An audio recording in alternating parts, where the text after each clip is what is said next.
Hola, hola, hola, ¿cómo están? Feliz y bendecida noche, ¿cómo andan? Espero que muy bien. Bueno, recién terminadita de un aportando mi granito de arena, de un vivo hermosísimo con Alba. Acá estamos nuevamente en esta oportunidad para compartirles un poquito más de este maravilloso libro, El don de tu alma, de Robert Stewart. Descubre el poder sanador de la vida que planeaste antes de nacer. Bueno, seres bonitos, voy a comenzar hoy el capítulo número 3, a ver qué nos cuenta el autor. Vamos a seguir avanzando porque recuerden, miren lo que es este libraco. Y bueno, solamente leí ese poquito. Así que tengo este momento para compartir con ustedes y bueno, voy a seguir avanzando en capítulo 3 que se titula El aborto espontáneo y vamos a ver qué nos dice el autor. Con frecuencia, la experiencia del aborto espontáneo es una combinación de conmoción, dolor emocional, ira y culpabilidad. Perder a un hijo a cualquier edad es terriblemente doloroso, pero cuando esa pérdida se produce antes de que el bebé nazca, cuando ni siquiera se ha tenido la oportunidad de acunarlo entre los brazos, se siente un tipo de tristeza intenso y único. ¿Cómo se despiden los padres de un hijo al que aún no conocen? Asimismo, los acongojados padres suelen enfurecerse consigo mismos, con su pareja y con el universo. ¿Cómo pudieron quitarles a su hijo no nacido? Se preguntan. ¿Qué pudieron haber hecho para evitarlo? ¿Sus genes eran defectuosos? ¿Quién es el culpable? Para comprender todo este proceso, hablé con Rebeca Valentín, que tenía 34 años cuando sufrió un aborto espontáneo en la 16ª semana de gestación. Aquello había ocurrido 7 años antes de nuestra conversación.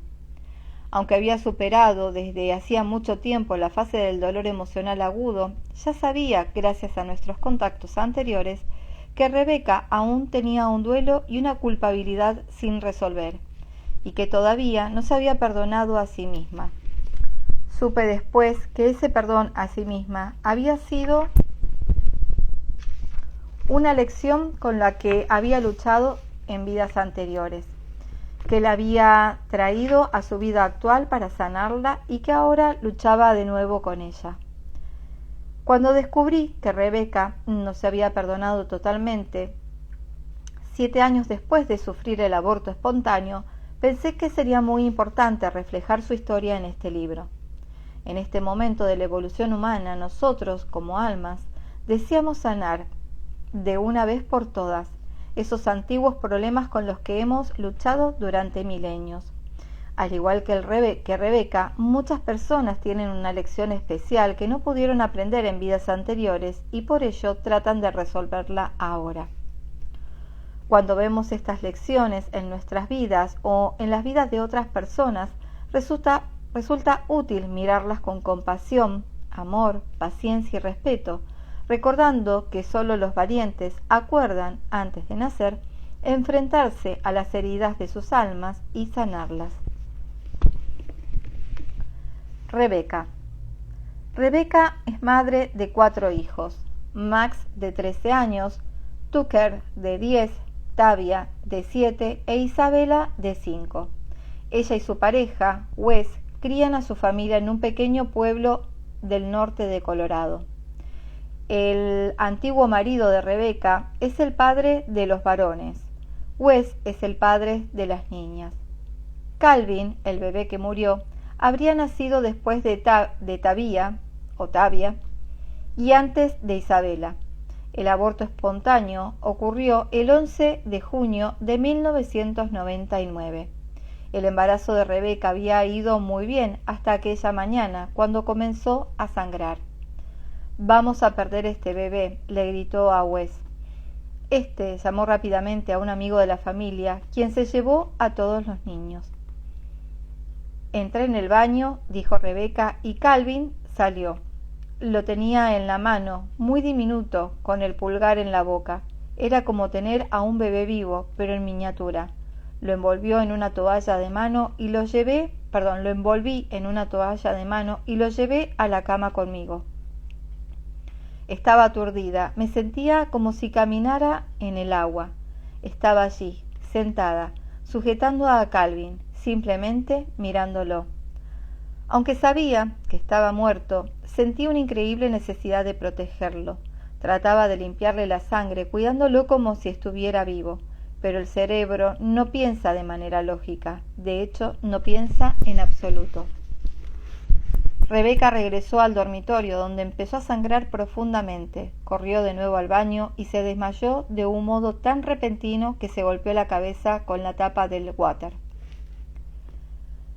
Lo siguiente que recuerdo, me contó, es que me desperté en el suelo del baño, con 8 médicos a mi alrededor, tratando de localizar una de mis venas. Recuerdo que me decían, no dejéis que cierre los ojos, manténganla despierta o la perderemos.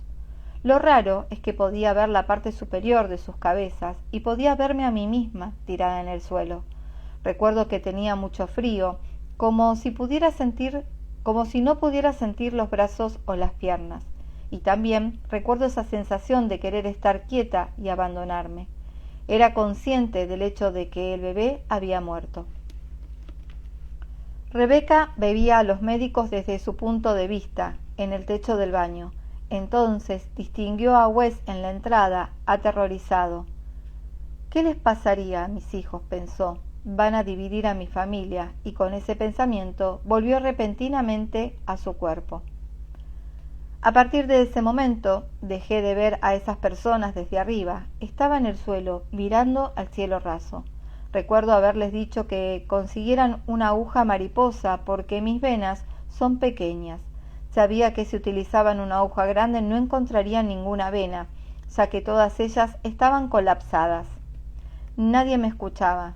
Lo siguiente que oí fue: «Llamad al helicóptero». Comenzaron a llevarme escaleras abajo para meterme en la ambulancia. Mientras bajamos las escaleras, vi a un hombre sentado en mi habitación a quien nunca había visto antes. Tenía el pelo castaño oscuro, con barba y ojos marrones muy oscuros. Se parecía muchísimo a un tipo con quien salía hacía muchos años, alguien muy apacible y amable. Lo miré y pensé que realmente se parecía a Donnie. Subimos a la ambulancia. Aquel hombre salió de la casa y aunque vestía un polo blanco y pantalones cortos color caqui, no llevaba ninguna clase de uniforme. Entró en la ambulancia. Me tomó la mano y me dijo: «Te vas a poner bien». Sentí una grandiosa sensación de la paz.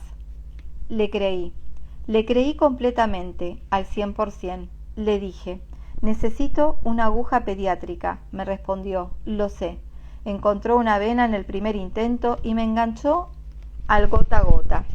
Entonces le dije al conductor de la ambulancia: «No necesita el helicóptero, lo logrará, solo llévela al hospital». Después bajó de la ambulancia.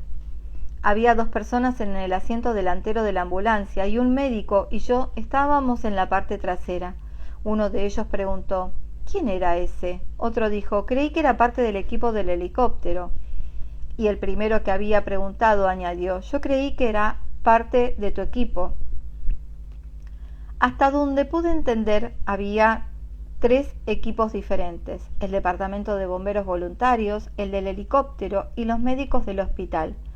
Todo el mundo pensaba que esa persona pertenecía a uno de los otros equipos. Nadie volvió a verlo nunca.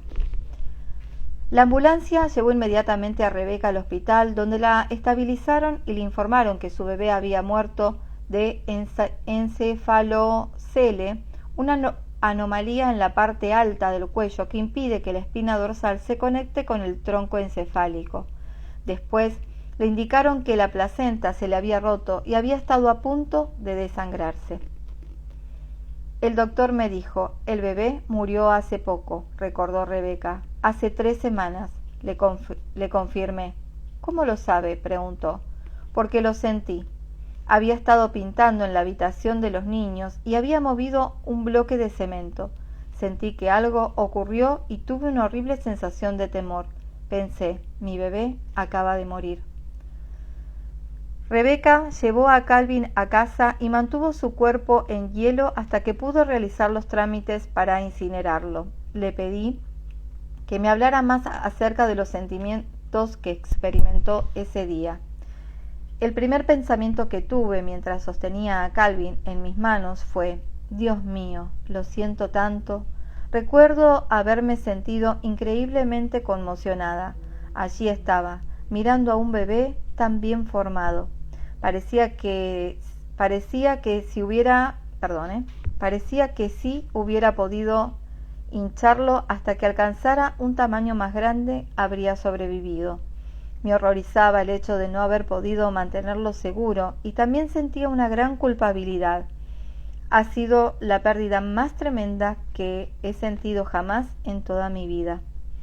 Rebeca, cuando volviste a casa del hospital, ¿cómo les explicaste el aborto espontáneo a tus otros hijos? Les dije, el bebé se ha ido, tenía una enfermedad que no lo dejó vivir, pero sabemos que nunca sufrió. Lloramos. Trucker me acariciaba la mano, me dijo, ¿puedo sentarme contigo? Tenía miedo de lastimarme el abdomen. Sí, puedes sentarte conmigo, le dije. Tenía a Tabia y a Max a un lado y a Tucker del otro. Nos acurrucamos en la cama durante un largo rato. Pocos días después, Rebeca y Wes realizaron una ceremonia para ayudar a sus hijos a comprender lo que había ocurrido. Con la canción de Carly Simon, Life is Eternal, la vida es eterna, como fondo, plantaron hiedra a modo de monumento. Rebeca y Wes les preguntaron a los niños si querían decirle algo a Calvin. Tucker contestó, solo quiero que sepa que lo amo. Juntos crearon un mural. Los niños dibujaron o pegaron aquello que esperaban que Calvin encontrara en el cielo. Dibujaron arcoíris y dinosaurios y pegaron las calcomanías del dinosaurio Barney y fotos de ellos mismos. En los días siguientes, dijo Rebeca, Wes y yo repasamos lo que había ocurrido. Donnie se había acercado a Wes y le había dicho, Wes, ¿hay algo que yo pueda hacer? Wes le respondió que no, así que el hombre simplemente se sentó. Nunca dijo quién era, solo se sentó allí esperando, y al bajar de la ambulancia se alejó caminando por la calle. No se subió a ningún vehículo, simplemente desapareció. Desde entonces he tratado de averiguar exactamente quién era ese tipo. Estoy convencida de que lo enviaron aquí para ayudarme. El hecho de que se pareciera excepcionalmente a alguien a quien yo conocía me hizo convencerme aún más de ello. Rebeca, le pregunté, ¿sabes si Donnie está vivo en este momento? Está vivo ahora, es maestro en New Jersey. ¿Cómo pudo subir a la ambulancia sin uniforme? Lo mismo me pregunto yo. Hay historias de ángeles que toman temporalmente una forma humana en situaciones de emergencia, observé. ¿Piensas que era un ángel? Eso es lo único que puedo deducir, respondió. El hecho de que esa persona apareciera como alguien en quien yo confiaba tenía sentido para mí. Mientras pensaba en lo que le había ocurrido a Rebeca, me parecía que no podía ser más que un milagro. Le pregunté si creía que habría muerto si ese hombre misterioso no hubiera intervenido. Me imagino que sí, dijo seriamente, porque no podían hallar una vena y yo sangraba muchísimo. Entonces mencionó un detalle importante. Cuando le dije necesito una aguja pediátrica, ya la tenía en la mano. Es algo que he recordado todos estos años. Nunca lo vi buscando una aguja, nunca lo vi pidiendo una. Podía aceptar que un ángel u otro ser no físico hubiera tomado una forma humana y salvado la vida de Rebeca, pero una parte de la historia aún me desconcertaba. Y luego este hombre, dije, que no vestía un atuendo médico, que no tenía ninguna credencial y que era un desconocido para todos, le dijo a 3 equipos médicos diferentes, a ninguno de los cuales pertenecía, que debían llevarte al hospital en ambulancia y no en helicóptero. ¿Y nadie le cuestionó? Exactamente, dijo. Nos quedamos en silencio durante un momento. Yo intentaba asimilar los sucesos de ese día, sin saber qué más decir sobre Donnie, y de hecho, al sentir que no había más que yo pudiera decir, le pedí a Rebeca que hablase sobre cómo se sintió en las semanas y meses después del aborto espontáneo. Estaba increíblemente deprimida, dijo con tristeza. No quería ver nada ni a nadie. Me culpaba a mí misma. ¿Qué hice mal? ¿Qué fue lo que no comí? Me volví realmente brutal conmigo misma y tuve un periodo de odio a mí misma que duró bastante más de un año. Engordé porque no quería que nadie me mirara y pensara nada agradable. Gradualmente, la vida volvió a la normalidad para Rebeca y su familia. 2 años después del aborto espontáneo, Calvin empezó a visitarlos. En una ocasión, mientras Rebeca estaba en la cama, sintió a un niño sentado sobre ella y la luz de la habitación se apagaba y se encendía. Poco después, leyó en un libro que los difuntos pueden manejar la electricidad para anunciar su presencia. Un día le preguntó a Tucker si había notado algo extraño en su dormitorio. Sí, contestó su hijo despreocupadamente. Calvin viene. ¿Qué dices? Preguntó Rebeca sobresaltada. Bueno, la puerta se abre y lo siento entrar. ¿Y qué haces? Nada. ¿Y qué hace? Nada, solo gatea hacia la cama y nos acariciamos. Cuando me despierto por la mañana, ya no está. Rebeca me dijo que las visitas de Calvin eran muy reconfortantes y fueron un paso importante en el camino de sanación para ella y su familia. ¿Crees que esa es la razón por la que volvió?, le pregunté. ¿Para ayudarte a superar el duelo? Sí, pienso que volvió para informarme de que estoy bien y de que él está bien. La sesión de Rebeca con Stacy. La conmovedora historia de Rebeca me había planteado muchos interrogantes. Además de la pregunta principal sobre si ella había planeado su aborto espontáneo, traté de comprender el plan prenatal de Calvin. ¿Un alma pondría su energía en un feto a sabiendas de que no habría de nacer? ¿Qué aprendería o cómo crecería un alma al hacer eso? ¿Y qué hay del misterio de Donnie? ¿Quién era y cómo había podido salvar la vida de Rebeca? Stacy y yo comenzamos con un momento de silencio mientras esperábamos que el espíritu nos presentara lo que teníamos que comprender. Calvin está aquí con nosotros, anunció repentinamente Stacy. Su aparición me sobresaltó, pero también me encantó. Te perdono, le dijo de inmediato a Rebeca. No hay culpabilidad. El hecho de que Calvin comenzara la sesión de este modo me indicaba que era extremadamente consciente de que Rebeca todavía se culpaba por el aborto espontáneo.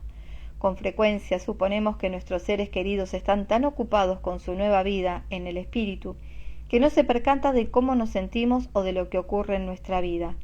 Al contrario, ellos conocen nuestros sentimientos tan íntimamente que con frecuencia van mucho más allá de lo que experimentamos en el plano terrestre. A menudo vienen a echarnos un vistazo, guiándonos con insinuaciones intuitivas, amándonos a través de pensamientos implantados en nuestros sueños nocturnos.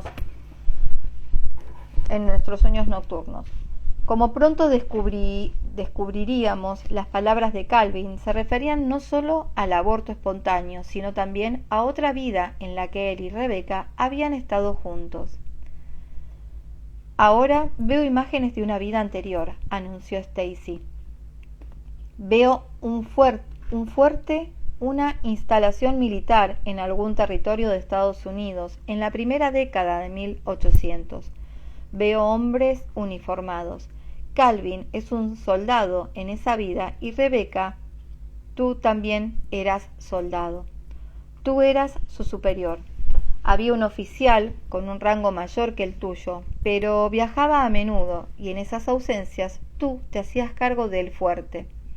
Te gustaba dirigir a los hombres y desarrollaste un estrecho vínculo con muchos de ellos. Tenías una buena relación con Calvin y lo querías como si fuera tu hijo.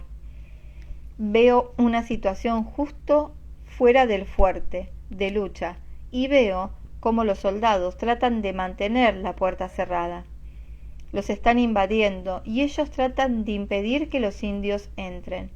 Te veo en tu escritorio, dentro del fuerte, Rebeca, debido a tu reticencia natural a participar en el combate. Eres muy buena con las palabras, pero no te gustaban los enfrentamientos físicos. Miras por las ventanas a los hombres que tratan de impedir que los indios entren en el fuerte. Calvin está detrás de ti. Tú perteneces sentada en tu escritorio. Ambos analizan lo que veis. Tú le ordenas que se una a los demás hombres en la batalla. Y oh, Dios mío, una flecha penetra directamente en su corazón y muere pocos minutos después. Tú te sentías responsable y no te perdonaste. Calvin me lo está mostrando. Te veo arrodillándote en el suelo a su lado, llorando desconsoladamente. Lloraste durante unos 3 días y tardaste todo un mes en volver a ver la luz del día. Moriste en esa vida debido a un aneurisma aórtico cuando tenías alrededor de 49 años, unos 10 años después del incidente en el que Calvin falleció. En todo ese tiempo lo llevaste en tu corazón. Sentías que nunca debiste haberlo enviado al combate. Era tan especial para ti. Ambos sentíais un profundo vínculo y un gran afecto mutuo. Cuando moriste, Calvin fue una de las muchas almas que te dieron la bienvenida. Para ti fue un gran alivio encontrarte con él de nuevo. Os veo a ambos en vuestros cuerpos espirituales, vuestros cuerpos de luz, una forma ovalada de luz blanca, fusionándose. ¿Dónde estarían los brazos? Veo los bordes de los cuerpos de luz estirándose y fundiéndose uno con otro. Habláis de una manera muy íntima. Te estás diciendo que el hecho de enviarlo a la lucha no había provocado su muerte prematura. De todos modos, habría abandonado esta vida unos meses más tarde en alguna otra batalla, donde tú no habrías estado para protegerlo. Las cosas sucedieron como debían haber sucedido. Tú no lo aceptas. Dices una y otra vez, no puedo perdonarme a mí misma, no puedo perdonarme a mí misma. En este momento, 2 personas que te quieren mucho, un espíritu guía y tu madre de otra vida, te separan de él y te llevan a un sitio donde puedas descansar. Es un lugar donde he visto a muchas personas después de que crucen. Se parece a una habitación de hospital, pero no es tan clínica. Es un pequeño dormitorio con una ventana que da a unos hermosos jardines, a través del cual puedes mirar desde la cama. Es un lugar muy tranquilo y con mucha luz. Pasaste lo que en tiempo terrestre sería un par de semanas dedicándote únicamente a descansar. El espíritu me dice que se trata de un tiempo de reconfiguración. Te acostumbrabas a estar fuera de la vida física y con una forma espiritual otra vez, mientras te reorganizabas. Pocos seres interactuaban contigo en esa fase de descanso. Veo un espíritu guía. Veo nuevamente a esa figura maternal. No veo a Calvin que se acerque.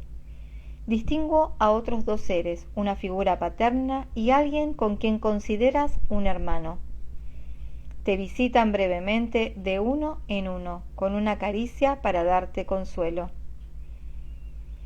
Ahora pido que se me lleve a la sesión de planificación prenatal.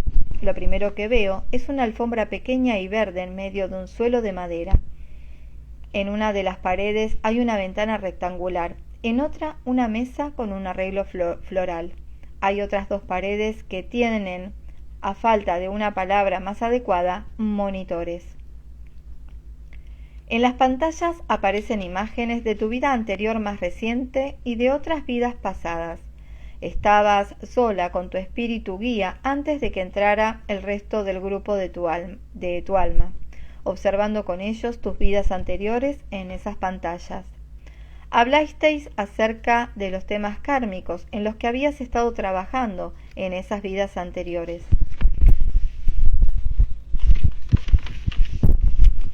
Ahora la habitación está llena de miembros del grupo de tu alma. Algunos tienen un profundo interés en la sanación, pero una gran parte de ellos desempeñan una labor artística.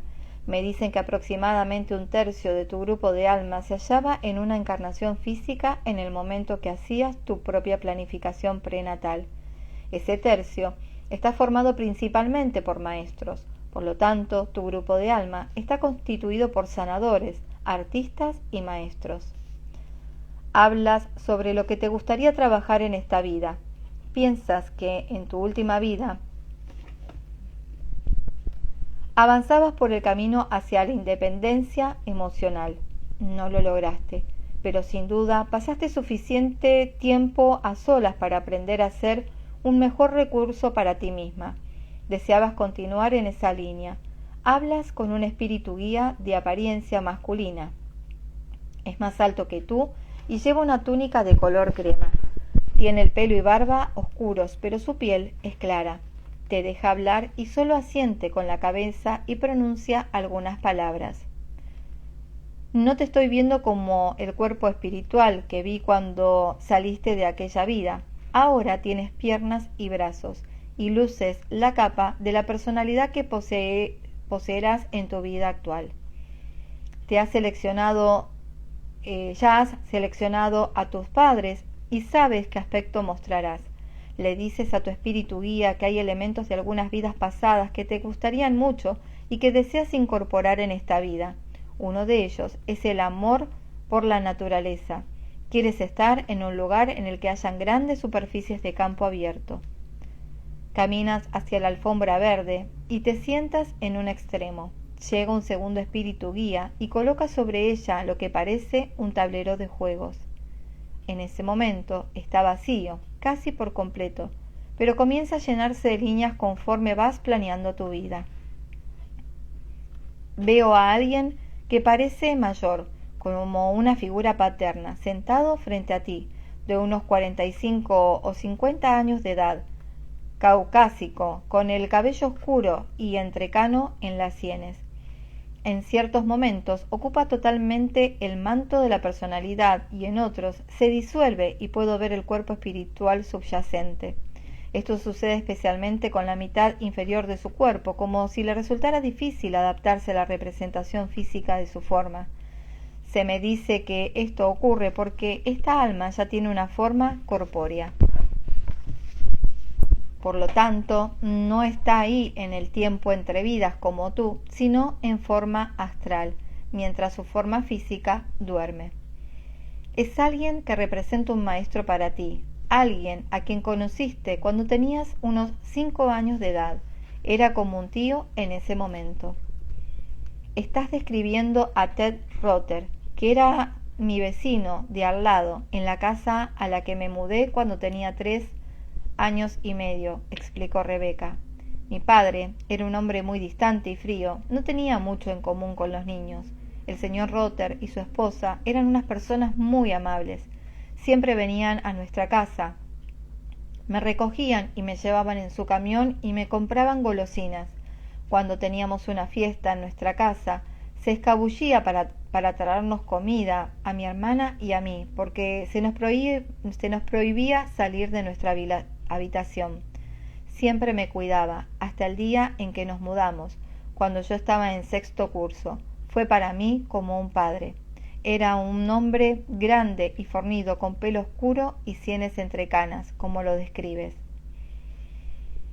Cuando te instalaste en tu nueva casa, estoy segura de que ambos os reconocisteis en un nivel subconsciente, explicó Stacy. Recibisteis algunos cuidados antes de que fuera demasiado tarde por parte de una figura paterna. Permíteme continuar. Calvin se encuentra en el fondo de esa habitación. Está esperando que planees otros aspectos de tu futura vida antes de presentarte y hablar contigo. pero mientras lo haces, camina de un lado a otro del grupo, girando para acercarse a ti. Su cuerpo espiritual cambia y asume la forma del cuerpo que tenía en esa vida anterior. Alberga sentimientos encontrados cuando lo ves. Te sientes feliz, pero todavía estás llena de tristeza y de falta de perdón a ti misma. Él se sienta y te toma de la mano. Ahora comienza un diálogo entre Calvin y Rebeca. Calvin: quiero que te perdones. Te lo digo otra vez. Tú no fuiste responsable de mi muerte. Simplemente era el momento de que ocurriera algo que debía ocurrir de todos modos. Libérate de esa vida y del vínculo pesado y negativo que todavía mantienes con ella. Vuélvete a tu mente y mira esa vida otra vez, concentrándote en todo lo positivo que hiciste antes y después de conocerme. Rebeca: deseo pagar por lo que te hice. Calvin: fue poco tiempo y el tiempo no significa nada. Rebeca: no puedo perdonarme a mí misma de esta manera. No puedo dejarlo ir. Debo hacer algo para expiar mi culpa. Nuestra relación era como de un padre y su hijo. Calvin: ¿te gustaría continuar esa relación en la vida que estás planificando? Rebeca: pero no quiero ser un hombre, seré una mujer. Ambos conciben al mismo tiempo la idea de que lo lleves en tu vientre. Veo cómo pone la mano en tu abdomen. Calvin: estarás bien sabiendo que llevarás mi cuerpo solo durante un espacio de tiempo tan breve. En ese momento, tú lloras porque sientes la tristeza, el dolor de perderlo en esa vida anterior, y sufres al saber que lo llevarás tan poco tiempo en tu vida futura. Calvin: ese es el tiempo que se me concedió en esta vida. Te daré el obsequio de mi vida durante ese periodo si te resulta útil. Rebeca: no importa cuánto tiempo, solo te quiero conmigo. Me sentiré mejor sabiendo que puedo pagar por lo que te quité. No puedo perdonarme de ninguna otra forma. Esta es una manifestación de tu desafío kármico de encontrar el equilibrio dentro de ti misma. Es una parte de ti misma que se encuentra muy desequilibrada incluso durante el tiempo entre vidas. Calvin no parece creer que esto vaya a funcionar para ti. Calvin: ¿estás segura de que seré suficiente? Rebeca: después de llevarte en mi cuerpo ese breve lapso de tiempo, podré dejarte ir y soltar esa carga emocional. Él mueve la cabeza porque no cree que lo puedas lograr. Ahora, uno de los espíritus guías da un paso adelante. No se sienta contigo y con Calvin. Se inclina y te habla cara a cara. Espíritu guía: ¿estás segura de que podrías liberarte de esto? Rebeca: sí, quiero hacerlo. Estás muy perturbada y todavía lloras. Tu grupo de almas que se encuentra en la habitación permanece en silencio en ese momento. Puedo sentir su amor y su apoyo hacia ti, sus deseos de que te encuentres bien y te integres emocionalmente, pero también su escepticismo. Consultas con algunas personas más en esa sesión y a continuación te sumerges en un estado meditativo antes de entrar en el cuerpo de tu madre. La extraordinaria visión de Stacy de la sesión de la planificación de Rebeca había sido directamente el núcleo del tema. Rebeca no había podido perdonarse a sí misma por provocar la muerte de Calvin en una vida anterior. En su planificación prenatal había decidido desafiarse de la misma manera, esta vez esperando superar la culpabilidad y el autocastigo generados por el aborto espontáneo. En un nivel subconsciente también llevaría en su cuerpo la culpabilidad de su vida anterior con Calvin. Son esta clase de recuerdos subconscientes los que hacen que la sanación de un determinado asunto sea mucho más difícil para una persona que para otra. Si Rebeca puede perdonarse a sí misma por el aborto espontáneo, sanará la culpabilidad y el autocastigo por ambas vidas, la anterior y la actual. Hace un par de décadas, continuó Stacy, mi espíritu guía me enseñó un ritual de meditación para liberarse de la carga emocional. Quiero transmitirte esta información, Rebeca. Consigue una vela de al menos 18 centímetros de altura. Graba el nombre de Calvin en ella con una pluma o un cuchillo. Esto le indica a tu mente a quién representa la vela. Luego toma una hoja de papel y escribe en ella: me libero de esto y lo dejo en manos de Dios. Enciende la vela y quema el papel en la llama. Simbólicamente, esto le muestra a tu mente que está soltando la carga emocional en el éter. Después, durante 10 o 15 minutos, deberás repetir en silencio o en voz alta: me libero de esto y lo dejo en manos de Dios. Por último, apaga la vela. Al día siguiente harás lo mismo, pero no volverás a escribir nunca esa frase en el papel. Solo encenderás la vela y repetirás el mantra y la apagarás. La mayoría de las personas sienten cómo su carga se hace más ligera en el transcurso de unos días o semanas. Para cuando la vela se haya consumido casi totalmente, el difícil problema ya no estará ahí. Se trata literalmente de una manera de reprogramar tu mente para liberarte de él. Me pareció que la sugerencia de Stacy podría ser sanadora para Rebecca, pero sabía que lo más sanador que podíamos ofrecerle en este momento era la oportunidad de hablar con su amado Calvin. Stacy, ¿Rebecca puede hablar con Calvin? En el preciso instante en que acabé de decir esto, Calvin vino a Stacy. Quiere que te diga que no volverá a la vida física durante tu vida actual. Iba a regresar aproximadamente 5 años después con una pareja distinta de padres, pero cambió esos planes porque tú no eres capaz de dejarlo ir. No se arrepiente de esto y tiene mucha confianza. Dice: no pudiste lidiar con mi muerte como pensabas que lo harías, y yo no puedo dejarte ir hasta que lo logres. Quiero estar cerca de ti para consolarte. Hemos sido amigos demasiado tiempo para abandonarte justo ahora. Y desea esperarte en la vida después de la muerte cuando abandones esta existencia. Asegura que sabe lo que significa para ti el hecho de verlo, estar con él, una vez que termines tu ciclo de vida, y quiere estar ahí para ver otra vez la mirada en tu rostro cuando vuelvas a verlo. También dice que tu culpabilidad te ha impedido sentirlo algunas veces.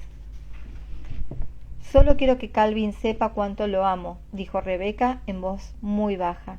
Lo sabe, dice que forma parte de tu familia, casi como si hubiera nacido. Calvin, interrumpí, al principio de la sesión le dijiste a Rebecca que querías que supiera que la has perdonado. ¿Podrías hablar más acerca del perdón y de cómo puede perdonarse a sí misma por el aborto espontáneo? La falta del perdón es como si fuese un preso encadenado a una bola, contestó Calvin. La bola va delante de ti cuando entras en una habitación, flota en el aire por encima de ti cuando te sientas y estás de pie, e incluso puede habitar el mismo espacio que tu cuerpo, extendiéndose hacia adelante y hacia atrás, como si estuviera centrada en tu abdomen. Te aíslas mientras la carga te impide experimentar la felicidad total, el gozo total e incluso el dolor total. Actúa como una muralla. Las personas se acostumbran a ella, añadió Stacy, justo como se acostumbran a un matrimonio insatisfactorio, porque es mejor que enfrentarse a lo desconocido. Calvin me indica que esto se ha convertido en un patrón de pensamiento para Rebecca, una manera habitual de pensar y sentir, y que debe soltarlo. La reflexión de Stacy me recordó algo que había aprendido en mi camino espiritual. Es mejor no discutir con nuestros pensamientos o sentimientos. En lugar de fortalecerlos con nuestra atención, podemos observarlos y dejarlos ir suavemente y sin juicios, como uno aprende a hacerlo en la meditación. Parece fácil, pero no lo es, obviamente, o no lo habría mantenido conmigo durante tanto tiempo, dijo Rebecca riendo mientras hablaba aún, aunque el dolor subyacente era palpable. ¿Quieres dejarlo ir?, le preguntó Stacy directamente. Me encantaría dejarlo ir, me encantaría el mantra. Creo en su poder, pero me pregunto si hay algo más que pueda ayudarme, porque solo Dios sabe lo profundamente arraigado que está en mí. Tratas de complicar lo que es simple, observó Calvin. Todo comienza con una decisión y tú nunca has tomado esa decisión en tu corazón, dijo Stacy, la decisión de dejarlo ir. Esa comprensión es la clave para ayudarte a abrir tu corazón, le indicó Calvin a Rebecca.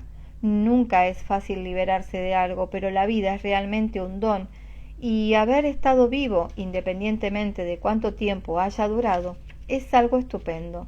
En mi caso, no viví fuera de tu vientre, pero durante el tiempo que me llevaste en tu interior, estaba dentro del cuerpo y fuera de él, pero muy cerca. Mis ojos, mis oídos y mi corazón disfrutaron mucho los placeres durante ese tiempo, a pesar de su brevedad. Para ayudarte a liberar el dolor, lo único que puedo decir es que la vida es una celebración y que siempre hay tiempo para más vida. Las personas deben comprender que la existencia continúa independientemente de si la ven o la sienten. Siempre existirá la oportunidad de habitar un cuerpo físico en un futuro, ya sea en forma humana o en otra forma en algún otro mundo. Venimos a la vida física para experimentarnos a nosotros mismos, para experimentar los desafíos a través de los cuales evolucionamos. Amamos ese proceso y la ansiamos de vez en cuando. Esto nos devuelve a la vida física una y otra vez. Debéis saber que aunque no podáis vernos, estamos muy vivos, visitando a menudo a aquellos a quienes amamos. Ponemos nuestras manos en su corazón y los rodeamos de manera que puedan sentir nuestro amor y comprender que la vida es eterna. El hecho de que no puedan vernos no quiere decir que no existamos. La vida nunca termina. Es todo lo que es, la sustancia de la que estamos hechos, sin importar si tenemos una forma espiritual o un cuerpo físico. La vida realmente está en todas partes, y así como yo no me encuentro más que en un paso, y así como yo no me encuentro más que a un paso de mi madre, así todos nosotros nos hallamos literalmente a tan solo unos pasos de aquellos a quienes amamos. La velocidad del pensamiento es un vínculo poderoso, y pensar en los seres queridos que ya no están contigo los atrae a tu lado de inmediatamente, independientemente si los percibes o no. Nos quedamos en silencio durante un momento para asimilar la belleza de las palabras de Calvin. Yo podía percibir un gran amor por Rebecca y por todas las personas que pudieran llegar a oírlo. ¿Puedo preguntarle una cosa más?, dijo Rebecca. Los doctores me dijeron que nunca sufrió. Así es, confirmó Stacy. Asegura que había salido de su cuerpo hacía mucho tiempo. ¿Y visitó a Tucker? Dice que visita a Tucker constantemente, que ha encendido y apagado las luces de la casa y que esa es su forma de saludar a su familia. Parecía que era el momento oportuno para hablar del aspecto más extraordinario de la experiencia de Rebecca, la presencia de aquel desconocido en su casa. Escuché en silencio mientras Rebecca le contaba la historia a Stacy. De inmediato, ésta resolvió el misterio. Era el espíritu guía de la sesión de planificación prenatal, dijo Stacy, aquel que dijo, ¿estás segura de que podrás liberarte de esto? ¿Podemos traerlo y preguntarle por qué asumió la forma humana física? Pregunté. Cuando acabé de hablar, Stacy nos transmitió las palabras que escuchó de este espíritu guía. Hacemos esto en ocasiones, nos informó, cuando, como en el caso de Rebecca y Calvin, el alma no puede lograr algo que desea profundamente. Si Rebecca hubiera muerto, no habría terminado todo el desafío kármico de esta vida. Sabíamos muy bien que daría a luz a otro hijo, que tendría más responsabilidades y conseguiría más logros, y éramos conscientes de lo importante que esto era para ella. No era su momento. Nos presentamos de forma corpórea según el caso. Un clarividente habría distinguido un brillo peculiar en mi aura en comparación con los demás, pero en ese momento nadie lo vio, y eso es algo que ocurre muy a menudo. Pregunté por qué había decidido presentarse vistiendo un polo blanco informal y pantalones cortos de color caqui. Quería tener una apariencia informal, contestó Stacy, para ser mejor aceptado por todos, para producir una energía relajante que Rebecca y los demás percibieran. Y me dice que algunos de ellos lo vieron con un atuendo diferente, totalmente blanco. ¿Con un atuendo médico?, pregunté. Sí, fue así como pudo subir a la ambulancia. ¿Sí? Pero no necesitaba presentarse de esa forma ante Rebecca. Su propósito, al estar cerca de ella, no solo era salvar su vida, sino también tranquilizarla. Decidió a propósito parecerse a su antiguo novio Donnie para confortarla. Esa forma familiar ayudó a inducir un reconocimiento subconsciente en el nivel del alma entre él y Rebecca, explicó Stacy, el reconocimiento de un consejero amistoso y en quien se pudiese confiar. Hubo un momento crítico, señalé, cuando este hombre tomó una decisión médica. Les dijo que la llevara al hospital en la ambulancia, no en el helicóptero. Todo el mundo le escuchó, aunque nadie sabía quién era. ¿Puedes preguntarle cómo logró tener esa clase de influencia, especialmente con esa decisión tan crítica? Una manipulación de energías. Dice que es una ola de energía que emanó a través de su campo áurico. Lo compara con dos cosas diferentes. La forma en que un hipnotizador puede formular una sugestión y presentarla de un modo en que la persona abandona la incredulidad y la acepta. Y lo que conocemos en nuestra cultura a través de la Guerra de las Galaxias como la técnica Jedi, que se basa en este hecho. Se trata de una ola de energía que envía a través de sus campos áuricos y la gente simplemente la acepta. En el caso de una madre que da a luz a un niño que vive tan solo 6 horas, 6 días o un mes, esto no quiere decir que el niño haya tenido una vida incompleta. Sencillamente deseaba, por alguna razón, y generalmente hay 2 o 3 razones, tener algo más de experiencia, un curso de repaso, un poco más de tiempo con su madre, un tiempo extra para ver algo que quizás en una vida anterior no pudo ver completamente. En cada uno de estos casos, el alma de un niño está agradecida con su madre por darle esa experiencia, sin importar lo breve que el tiempo le parezca a ésta. Fue suficiente para él. La madre actuó de manera compasiva como portadora y cuidadora de esta alma infantil. Bueno, voy a dejar acá porque es más largo, pero bueno, hasta acá está bien. Esta parte última en la cual, bueno, el alma de ese ser que viene por tan poquito tiempo,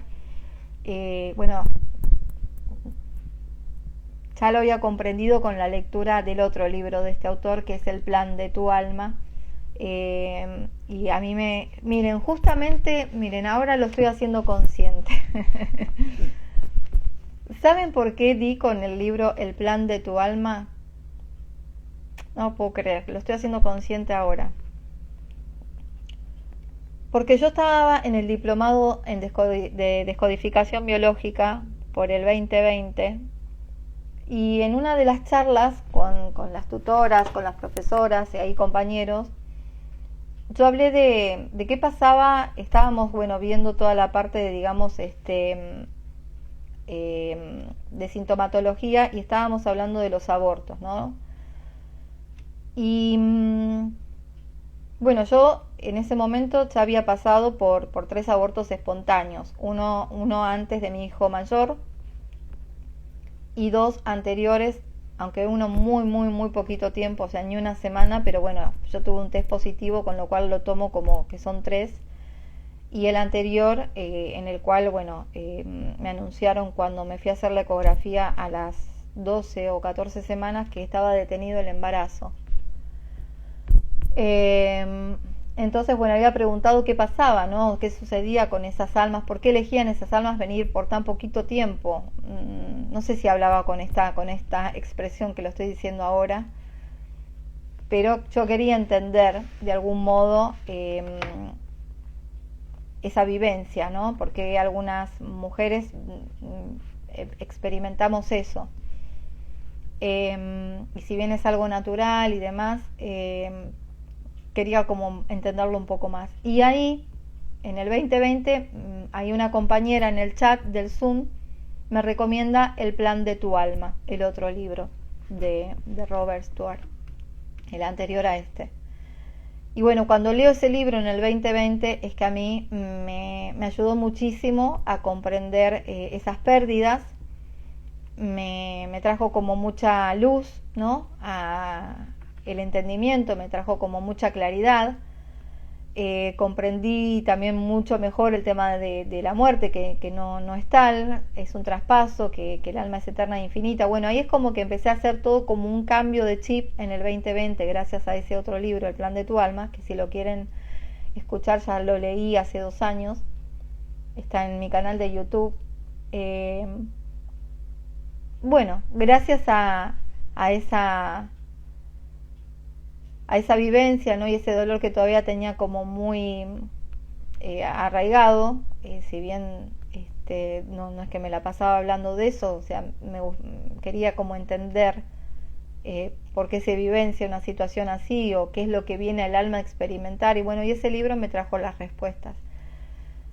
Por eso lo pude leer con más tranquilidad esta parte, porque ya lo había leído en el otro libro, porque si no me hubiese trazado la emocionalidad como cuando lo leí por primera vez en aquel libro.